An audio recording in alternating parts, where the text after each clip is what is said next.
Mheshimiwa Jonas William Bunda. Mheshimiwa Abeid Ramadhani Ivondo jiandae. Asante Mheshimiwa Mwenyekiti kwa kunipa nafasi ya kuchangia hotuba ya Waziri Mkuu. Mheshimiwa Mwenyekiti, awali ya yote naomba nichukue nafasi hii kumshukuru Mwenyezi Mungu amenipa uhai na nimepata muda leo wa kuchangia hotuba hii ya Waziri Mkuu. Mheshimiwa Mwenyekiti, kabla sijaanza na lolote, naomba kwanza niunge mkono hoja ya Waziri Mkuu. Lakini pia naomba nichukue nafasi hii kwanza kabisa kumpongeza Waziri Mkuu Mheshimiwa Kassim Majaliwa kwa kuandaa taarifa nzuri na hotuba nzuri ambayo ina mchanganuo mkubwa sana wa mambo mbalimbali na miradi mbalimbali ya maendeleo iliyotekelezwa katika nchi yetu. Lakini pia nichukue nafasi hii nimpongeze Naibu Waziri Mkuu kwa kumsaidia Waziri Mkuu kutekeleza majukumu yake. Lakini pia niwapongeze mawaziri wawili, Mheshimiwa Lukuvi na Mheshimiwa Ridhiwani Kikwete, pamoja na manaibu waziri Umi Nderiananga na Patrobas Katambi kwa kuendelea kumsaidia Waziri Mkuu kutekeleza majukumu mbalimbali. Mheshimiwa Mwenyekiti, ukiangalia dira ya taifa ambayo tunafikia ukomo wake mwaka 2025-2026 ilikuwa pamoja na mkakati ule wa miaka 5 ambao unaishia sasa hivi. Lengo kubwa ilikuwa ni kuhakikisha kwamba tunakuwa na uchumi shindani wa viwanda, lakini tuhakikishe kwamba tunapofikia ukomo wa dira hiyo pamoja na mpango mkakati wa taifa tunakuwa tumeboresha maisha ya wananchi. Katika kulitekeleza hilo, naomba nichukue nafasi hii kumshukuru Mheshimiwa Dr. Samia Suluhu Hassan, Rais wa Jamhuri wa Tanzania, kwa kutoa fedha nyingi na kutekeleza miradi mingi katika nchi yetu ili kufikia lengo hili la kuhakikisha kwamba maisha ya wananchi yanaboreshwa. Pamoja na utekelezaji wa miradi ya kimkakati kama bwawa la Mwalimu Nyerere, mradi wa SGR, lakini na mradi wa daraja la Busisi, pia ametekeleza miradi mingi sana kwenye maeneo yetu ya majimbo ambako tunatokea. Na miradi hiyo iliyotekelezwa imelenga moja kwa moja kuhakikisha kwamba inatatua changamoto ya wananchi katika mazingira mbalimbali, lakini pia inaboresha moja kwa moja maisha ya wananchi. Katika kuhakikisha kwamba changamoto za wananchi zinatatuliwa, ukianza na sekta ya elimu, katika kipindi hiki cha miaka 4 kuna miradi mingi imetekelezwa pamoja na kujenga shule mpya. Mimi katika jimbo langu la Mbinga mjini kuna shule 2 za msingi mpya zimejengwa. Kuna shule ya Matengo Matarawe na shule ya Mwamko Mpepai. Hizi ni shule mpya zimejengwa na zimejengwa katika pamoja na serikali hii ambayo ilikuwa na lengo la kuhakikisha kwamba inaboresha maisha ya wananchi, na katika kuondoa ujinga iliona kwamba ni vizuri kupunguza msongamano ambao ulikuwepo kwenye shule zetu mbalimbali, kujenga shule mpya. Lakini kwenye upande wa shule za sekondari, pamoja na kujenga madarasa mengi kupitia mradi wa SEQUIP, lakini pia serikali kwenye jimbo la Mbinga mjini imejenga shule 4 mpya. Shule 3 za sekondari za kawaida, lakini shule 1 ambayo imepitia mradi ni shule ya ufundi ambayo inaitwa Amali. Mheshimiwa Mwenyekiti, mimi katika maisha yangu sijawahi kuona serikali inajenga shule ndani ya miezi 3 au 4 inakamilika na watoto wanaanza kusoma.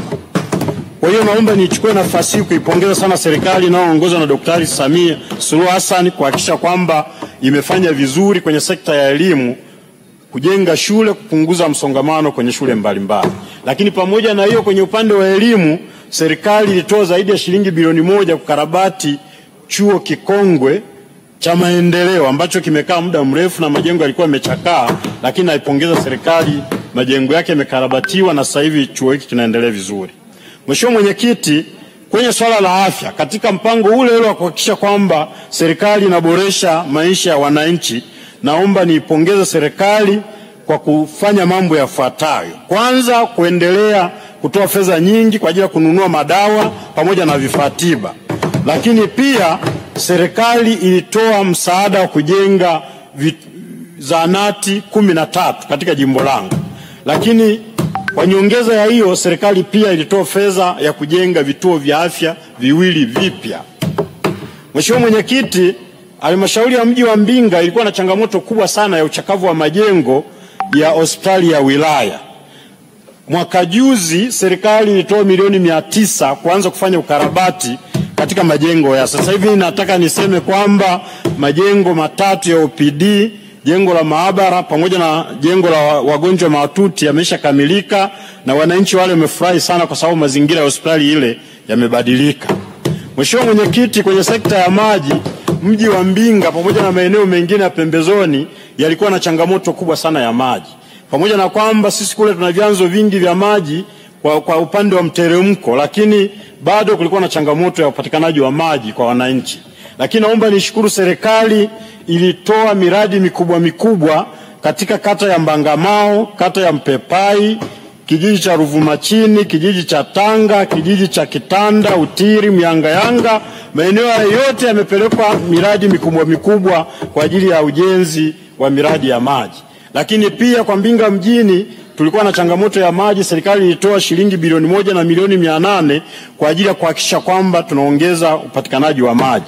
Kwa hiyo nishukuru sana serikali kwa hilo. Lakini pia tarehe 26 mwezi wa 3 mwaka 2025 serikali imesaini mkataba wenye thamani ya bilioni 4.6 kwa ajili ya kuongeza vyanzo vya maji na upatikanaji wa maji kwa mji wa Mbinga. Mheshimiwa Mwenyekiti, kwenye upande wa miundombinu naomba nishukuru serikali imetoa bilioni 16.5 kwa ajili ya kujenga barabara inayotoka Mbinga mjini kwenda Utiri Maande kwa kilomita 14.4. Lakini pia pale mjini imejenga kilomita 3.6 kwa ajili ya kuhakikisha kwamba barabara zile za mjini pale zinakuwa katika hali nzuri. Lakini pamoja na hiyo, kuna maeneo ambayo yalikuwa na changamoto ya barabara kwa upande wa Changarawe kutoka Mbinga kwenda Mpepai, Mbinga Kikoro Kiungu, Mbinga Kitanda hadi Kiungu na Mbinga Ruwaita. Maeneo haya barabara hizo zimetengenezwa kwa kiwango cha Changarawe na sasa hivi zinapitika. Naomba nishukuru sana serikali. Mheshimiwa Mwenyekiti, kwa upande wa umeme, jimbo la Mbinga mjini lina vijiji 78. Leo nataka nikupe taarifa kwamba vijiji vyote vimepatiwa umeme na vitongoji 104 vimepatiwa umeme. Lakini pia kwenye upande wa mawasiliano, maeneo ya Mbinga kuna maeneo mengine watu walikuwa wanapanda kwenye miti kutafuta mawasiliano. Lakini leo nataka nitoe taarifa kwamba serikali yako sikivu imeweza kupeleka minara ya simu katika kata ya Mpepai, kata ya Kitanda, kata ya Utiri na kijiji cha Ruvumachini. Wananchi wale wamefurahi sana na wanatoa shukrani sana kwa serikali kwa kukamilisha hili swala la mawasiliano. Lakini pia kwenye upande wa kilimo, wananchi wa Mbinga ni wakulima wa mazao mbalimbali ya biashara. Lakini pia tunatoa shukrani kwa serikali kwa kutoa pembejeo za ruzuku pamoja na mbegu. Mheshimiwa Mwenyekiti, pamoja na mambo yote yaliyotekelezwa kuhakikisha kwamba wananchi hao wananeemeka na utendaji kazi wa serikali, lakini pia bado kuna mambo ambayo bado yanatakiwa yatekelezwe. Kutokana na kugawa umeme kwenye vijiji vyote, miundombinu iliyopo ile inazidiwa. Kwa hiyo pana uhitaji wa kuwepo na kituo kidogo cha kupoza umeme ili kuweza kuhakikisha kwamba umeme haukatiki mara kwa mara.